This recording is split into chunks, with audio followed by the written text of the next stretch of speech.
How you doing? Welcome to Support Surviving Fentanyl. We have today here with us Robert Dominguez. Robert Dominguez. Robert, as you stated to me earlier, you've been in Arizona for 30 years. The other 18 years you say you did where? Texas, San Antonio. Texas, Antonio. And we're going to talk about the epidemic of the fentanyl crisis in the Valley of Phoenix, Arizona, and how it's affected you. Are you okay with that? Sure. Okay. All right, let's get right into it.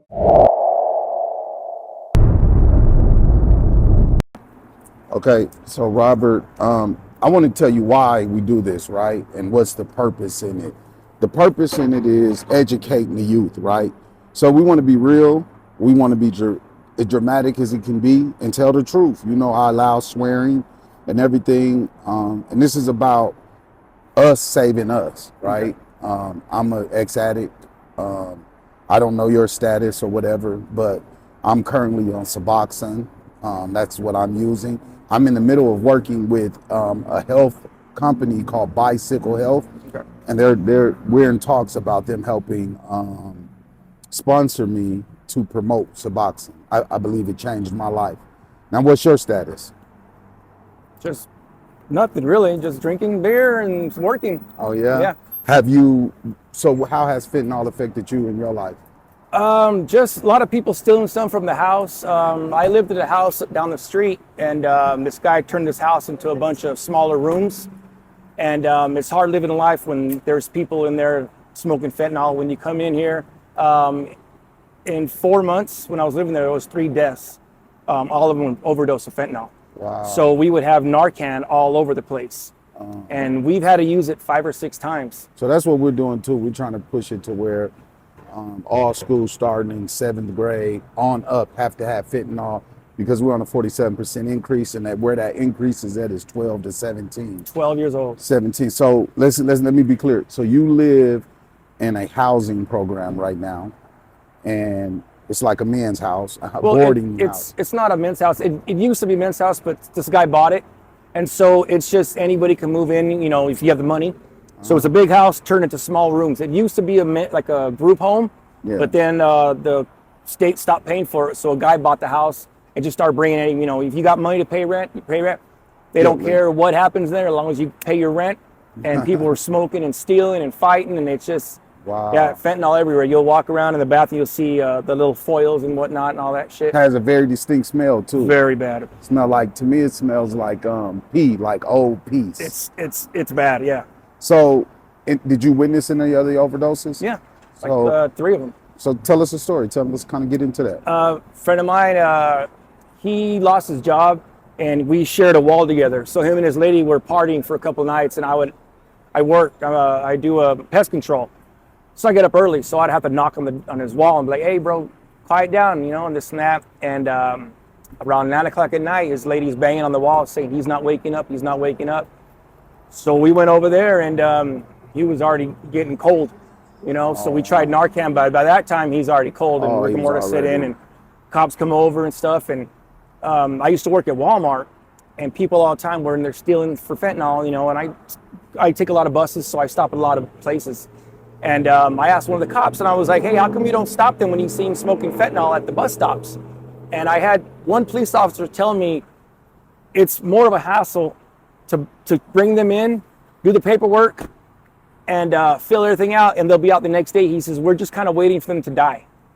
Yeah, that's the new norm, right? That's horrible. That's horrible. Yep. So, wow, man, that's disgusting. And the police officers, they're not like proactively stopping anything or anything. It's more of they're more than just a cleanup crew, right? Yeah. So, wow, man, that's shocking. So you knew the guy, you were kind of friends with him. Yeah, we were good friends. Mm-hmm. And then, and that's another thing with the Narcan is a lot of users use falsely because they think, oh, we got Narcan here, we'll be safe. Exactly. But if a person doesn't know you're overdose, because everybody's high, and if they don't have the right mind frame, then it is what it is. What do you think of some of the things as a community we can come together and do to combat this epidemic? Honestly, it's gotten so bad now. I really don't know what steps to take. Like I've been at a bus stop and a cop will be pulled up and you'll see people, pulling their shirts over and smoking. And I looked and I waved the cop down and was like, and he just looks at me and waves at me. And I mean, he goes about his day. Yeah. So, I mean, I don't even know what steps I would take. Like you said, in the school, having Narcan and just starting them young and letting them know, hey, this is a killer. Yeah, so it's another you're 48, I'm 42, so we both remember the crack era, right? Oh, yeah. When it was that, it was like it's okay to smoke it and die and get in trouble, steal and cause ruckus, and then they just lock the suppliers up. So I'm advocating for even the supplier, the drug dealer, to get counsel, get help, and let's start treating them as if they have an addiction too. Right, because they're touching it, and I think that stuff's getting in their pores. I remember I used to cook cocaine, and I remember cooking it, and I remember it was a drought, and I couldn't get none. Right. And I remember like having withdrawals, and I didn't know what was wrong with me. And it was like, once I started cooking again, I felt okay. Right. You know what I'm saying? You're just absorbing it in your skin. Exactly. Our skin is our biggest organ, right? So in Phoenix, Arizona, you've been here 30 years. How far back do you think that this epidemic really took off? How long has it been this bad? I mean, it's been a while. It was before COVID hit. I know that for sure because I was still taking the buses around. It was before COVID hit. And here's a story also. I remember when COVID hit, the bus drivers just had a sheet of plastic and they just pulled up, opened the door, let anybody in. They don't care. And on those double-decker buses, you could, like you said, I'm good. Those double-decker buses, you could smell it. And they'd be in the back just smoking and smoking, and the bus drivers just driving along, and they just kept going their route. So you're saying, the biggest organ. So people in the bus were just inhaling that shit. And if they go to work, come back, there's kids in there and everything, So It's not just, everybody's, you touch the door handle here at QT. You don't know who touched before you. You start touching your face, your mouth. So it's everywhere, man. Yeah, to that point, one of the main things we focus on is support surviving fentanyl with the money that we raise is infectious disease and hygiene, right? So we give out a lot of hand sanitizer, buckets of water, teach them how to bird bath and things like that because, they get those sores. It's because their blood isn't circulating, right? And then they get a little bruise. Your blood is what goes to sores to heal them, right? And if it's not circulating right, then it just can't really heal. Yeah, so I'm glad you mentioned that. That's a big thing too. What's some of the nastiest, gruesome things you've seen on them? Just like you said, just sores and stuff pouring out, and a lot of people on YouTube are going to Phoenix and recording stuff and all that, and it's sad to see people. They don't pay attention until it affects them. Oh, it's in East Mesa. It's over here, over there. So it's crazy. I've seen a lot of stuff, a lot of bad stuff. And that's what we want to distinguish ourselves and support surviving fentanyl is we want to talk to the community, to the addict, and then the person who it affects that doesn't have nothing to do on the other side. And we don't want to just show wow factors of, oh, look at this, look how nasty this is or whatever. Yeah. Our main slogan is unify for change, right? So we want to unify, right?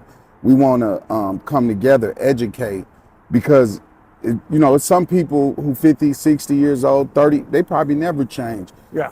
But I strongly believe that our children think that they're going to have a Drake or because they promote fentanyl, right? Pills, perk 30s, but no, this is your reality. So that's what ours is about, and that's why I wanted to talk to you, even though you told me you didn't use or whatever. But I almost can bet my bottom dollar on whoever I talk to, they've been affected by fentanyl in some way in the valley, right? So if you could give any advice or anything to the youth, what would you say? Just look up to whoever your role models are, Look up to them, look into them, talk to people. The more you know, the better. Stay sanitary. Try to, teach your kids, wash your hands. When my kids come home from school, the first thing everybody does is wash their hands. First thing everybody does, wash your hands. Yeah. When you come back from the store, wash your hands, Yeah. Just stay smart. This shit's a killer. I mean, you know, everywhere you look, people just leaned over, and it's sad because that's somebody's son, that's somebody's dad. Yep. You Yep. know, when And that's people, what I try to always keep in mind is that that person that you treating like, and they've been exiled, they've been, you know, and I feel like in America, one of our things that we do is pretend it's not happening and stay out of that area. And now it doesn't affect me. But everybody out here has family, friends. They were somebody before their addiction. Right. You get what I'm saying? Oh, yeah. Like you said, your friend passed or whatever. What was he like before he used? Great guy, man. Good worker. He had kids, you know, and like to go fishing and hunting and shit, you know. Yeah. And then was doing coke, and then started doing fentanyl, and it's just downhill from there, you know. Well, do you have any Instagram, IG, anything? I stay off Okay. all.